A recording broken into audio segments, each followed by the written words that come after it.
ओम नमः शिवाय। आज हम एक बहुत ही चर्चित और इंटेलिजेंट ही बोल सकते हैं उसको, व्यक्तित्व के बारे में बात करने की प्रयास करते हैं। ओशो। आज का मेरा टॉपिक भी यही है, ओशो और हम। देखिए, ओशो का नाम पढ़ते ही तुरंत ही एक अलग सी छवि हमारे दिमाग में आ जाती है और फिर बाकी का काम हमारा दिमाग कर लेता है, जो आप जानते हो। ठीक है, पर ऐसा नहीं है। ओशो को जहाँ तक मैंने समझने की कोशिश की तो उन्होंने 4-5 फैक्टर पे बहुत ही अच्छी तरह से परसेप्शन को समझाने की कोशिश की है। एक, पर्सनालिटी डेवलपमेंट, दूसरा सोसाइटी, तीसरा गॉड और चौथा अदर।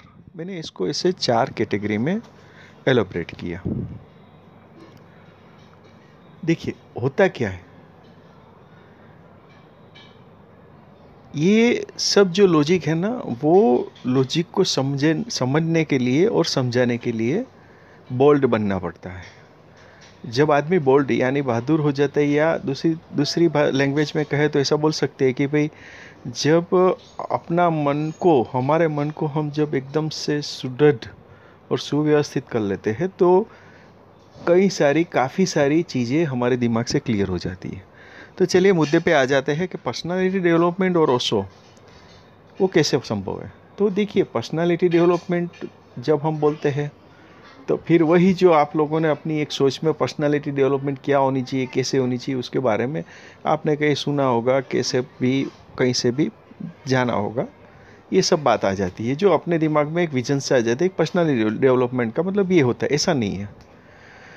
मैंने आगे भी बताया था आपको कि देखिए, हमारा जो माइंड है ना, वो बहुत ही प्रीसेट होता है और आज के समय के अंदर हमें अपने आप को इस सब जो चीज़ है उससे बाहर निकालना ही पड़ेगा। जैसे मैंने आगे भी कई वीडियो में बताया कि जैसे हम बोलेंगे कि साधु या महात्मा की जब बात आती है तो हमारे दिमाग में एक इमेज ऐसी आ जाती है कि दाढ़ी वाला होगा, लंबी चोटी होगी, भगवा वस्त्र होंगे और उटपटांग बातें होगी, चिमटा हाथ में, ऐसा ऐसा दिमाग में विज़न आ जाता है इसी तरह से। पर ऐसा नहीं है। आज के समय में हमें अपने आप को चेंज करना पड़ेगा। The same way personality development का भी है। पर्सनालिटी डेवलपमेंट क्या है ओशो के हिसाब से, या ओशो ने जो बताने की कोशिश की है उसके बारे में बात करते हैं। तो देखिए, पर्सनालिटी डेवलपमेंट मतलब जो हम छुपाते हैं, ठीक है, पर उससे ही हम ज़्यादा अट्रैक्ट होते हैं। ये बात उन्होंने बहुत ही क्लियर कट बताई कि जो आपको पसंद है फिर आप उसको छुपाते क्यों हो। ठीक है, यानी कि पसंद और नापसंद दो चीज़ पे उसने फोकस किया। पता नहीं क्यों हमेशा हमारा जो एक आकर्षण रहा है, जो चीज़ की मना बोली जाए या जो चीज़ का प्रतिबंध हो, उसके ऊपर हम लोग ज़्यादातर आकर्षित होते हैं, उसके बारे में ज़्यादा सोचते हैं या उसके बारे में ज़्यादा अनुभव करते हैं। तो और वो भी छुपा छुपा के। बस, तो यही बात ओशो ने खुल के बताई। क्यों बताई? क्योंकि उसने यही देखा कि भाई, पर्सनालिटी डेवलपमेंट, देखिए पर्सनालिटी डेवलपमेंट का मतलब क्या है कि कोई भी चीज़ का आपको डिप्रेशन नहीं होना चाहिए। और डिप्रेशन क्यों आता है? क्योंकि जो चीज़ आप अट्रैक्ट होते हो जो चीज़ से, वो करने में फिर आपको लगता है कि सोसाइटी क्या बोलेगी या ये क्या होगा।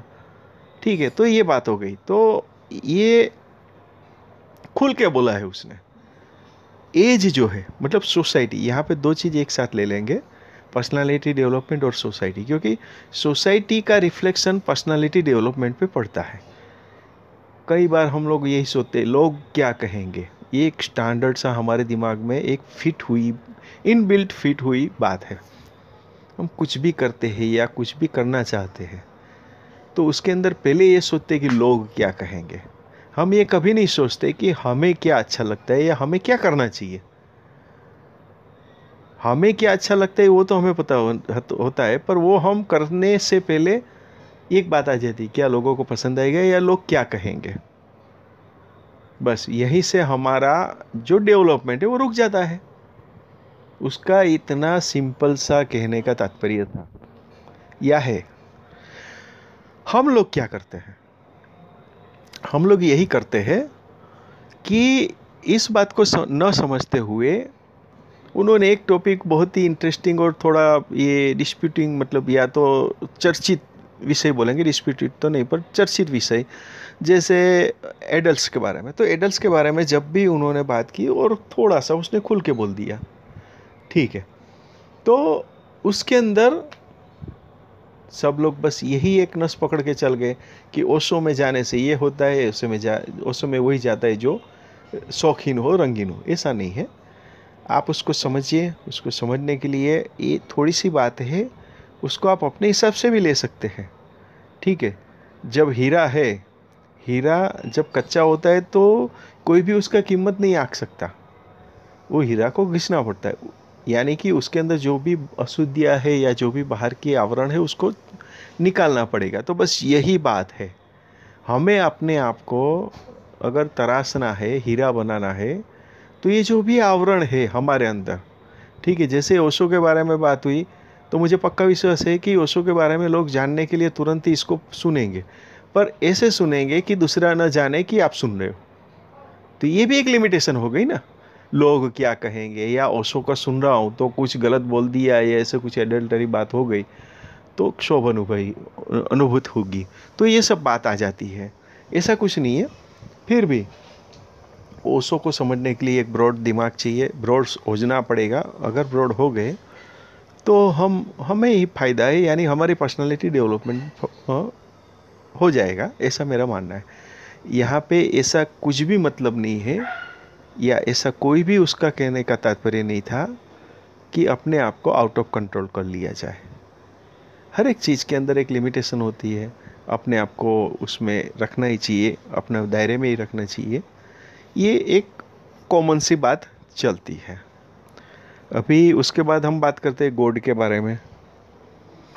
देखिए, कभी कभी क्या होता है कि हम किसी चीज़ के बारे में हम बात करते हैं, अभी ये कई कई चीज़ जैसे पर्सनालिटी डेवलपमेंट हो गया, सोसाइटी हो गया, गॉड हो गए, तो ये सब जो टॉपिक है उसके अंदर हर एक प्रकार के हर एक परसेप्शन के लोग रहते हैं। अभी होता क्या है कि जब कोई चीज़ पे जनरल बात चलती है, पर वो उसी एंगल से समझेगा जिस एंगल से उसको समझना है, ठीक है। उसको हम नहीं चेंज कर सकते, उसकी सोच को हम चेंज नहीं कर सकते। वो यही देखेंगे कि भाई इसमें ये कहना क्या चाहता है, ये ऐसा नहीं है, ऐसा है। पर आप ऐसा मत समझो, जो जैसा है वैसा ही समझो। ओशो का ये बहुत इम्पोर्टेंट बात है जो हमें समझना चाहिए। ओशो कहना क्या चाहता है, मोरल ऑफ द स्टोरी, आप कोई भी उसका टॉपिक पकड़ लीजिए तो उसमें वो ऐसा कहता है, यथावत तथावत, मतलब जो जैसा है वैसा ही जानने की और समझने की कोशिश करें। हम लोगों ने क्या किया है, एक दिमाग के अंदर हर एक चीज़ के लिए एक डेफिनेशन तय कर दी है। ये अच्छा है, ये बुरा है, ये काम का है, ये काम का नहीं है, इसका कोई मतलब है, इसका कोई मतलब नहीं है। ये जो बात है उससे आगे हमारी सोच जाती ही नहीं है। सपोज करिए कि किसी के बारे में आपकी पॉजिटिव, हालांकि जनरली बहुत कम होता है, पर फिर भी आप समझ लीजिए कि सपोज करिए कि आपके दिमाग में कोई एक आदमी के लिए पॉजिटिव एटीट्यूड है, तो आप उसके बारे में चाहे वो नेगेटिव भी कर देगा तो भी आप उसमें पॉजिटिव ही देख लोगे। The same way vice versa है कि कोई आदमी आपके दिमाग में इरिटेट वाला है तो आपके सामने आएगा, तुरंत ही आपको इरिटेट चालू हो जाएगा, हालांकि उसने कोई भी प्रकार की क्रिया प्रतिक्रिया की ही नहीं है। फिर भी आपके अंदर एक मतलब कहने का तात्पर्य क्या है कि अपना जो दिमाग है प्री डिफाइंड है, उसको चेंज करने के लिए अगर सोचना है, समझना है, तो ओशो एक अनुकूल प्लेटफॉर्म है, ऐसा मेरा मानना है। तो देखिए होता क्या है, मैं बताता हूँ आपको। हमें क्या लेना, वो हमारे ऊपर है, ठीक है। दूध है, मिल्क के अंदर कोई आदमी बोलेगा ये मिल्क है, कोई आदमी बोलेगा इसके अंदर क्रीम यानी मलाई है, कोई आदमी बोलेगा इसमें घी है, ठीक है। कोई बोलेगा ये कुछ नहीं है, इसके अंदर तो सिर्फ दही है, कोई बोलेगा इसके अंदर छाछ है। हालांकि मिल्क है, मिल्क के अंदर हर एक चीज़ है, ठीक है। पर वो जो आदमी बोला है कि इसमें दही है, मतलब आप समझ लो कि उसने वो परसेप्शन से मिल्क को इवेल्युएट किया, ठीक है। तो ये सब अपनी अपनी तरह से एवोल्यूशन करने की बात है, सत्यता को, सत्य को, ठीक है। बस यही बात मैंने गॉड के बारे में कहना चाहता था कि गॉड के बारे में यही उन्होंने भी बताने की शायद कोशिश की है, जो मैं समझा ऐसा कुछ है। तो आशा करता हूँ कि हर एक वीडियो की तरह ये भी वीडियो आपको कुछ अलग ही मिला है। ओम नमः शिवाय।